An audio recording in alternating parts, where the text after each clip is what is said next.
নমস্কার বন্ধুরা, পাঁচফোড়ন with Moumita YouTube চ্যানেলের আজকের আরও একটি ভিডিওতে আপনাদেরকে স্বাগত। এখন আপনাদেরকে একটি অত্যন্ত গুরুত্বপূর্ণ খবর দিতে চলেছি। এই খবরটি আজকে একটি সোশ্যাল মিডিয়াতে আমি পেয়েছি, যার মূল বিষয়বস্তু হচ্ছে যে আপনারা জানেন দুদিন আগে একটা বিজ্ঞপ্তি সরকারি তরফ থেকে প্রকাশিত হয়েছিল। সেই বিজ্ঞপ্তিতে বলা হয়েছিল যে পার্শ্ব শিক্ষক বা আশা বা যারা সরকার থেকে কোনো রকম ভাতা পান, তারাও কিন্তু অন্নপূর্ণা যোজনার জন্য অ্যাপ্লাই করতে পারবে না। তার পরিপ্রেক্ষিতে আমাদের পার্শ্ব শিক্ষক ঐক্যমঞ্চের সভাপতি ভগীরথ ঘোষ মহাশয় একটি চিঠি লিখেছেন। সেই চিঠিটি মাননীয় অর্থমন্ত্রী আমাদের পশ্চিমবঙ্গ সরকারকে দেওয়া হয়েছে।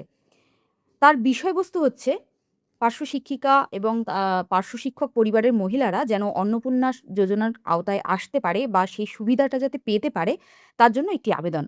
পুরো চিঠিটি ইংরেজিতে আছে। তার যদি বাংলা তর্জমা করা হয় তাহলে যেটা জানা যাবে যে, সশ্রদ্ধ প্রণাম।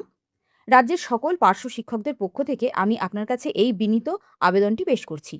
এই বিষয়ে আপনার সহৃদয় বিবেচনার জন্য আমরা অত্যন্ত কৃতজ্ঞ থাকব। পশ্চিমবঙ্গ সরকারের জারি করা একটি সাম্প্রতিক বিজ্ঞপ্তির মাধ্যমে আমাদের নজরে এসেছে যে পার্শ্ব শিক্ষকরা আর সরকার প্রদত্ত অন্নপূর্ণা যোজনার আওতার সুবিধা পাওয়ার যোগ্য থাকবেন না।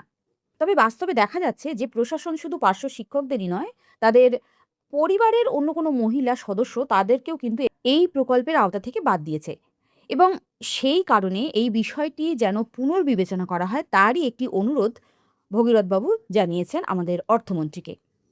এখন দেখার বিষয় এটাই যে পার্শ্ব শিক্ষকদের ভাগ্যে শিকে ছিঁড়বে কি ছিঁড়বে না, সেটা তো সময় বলবে।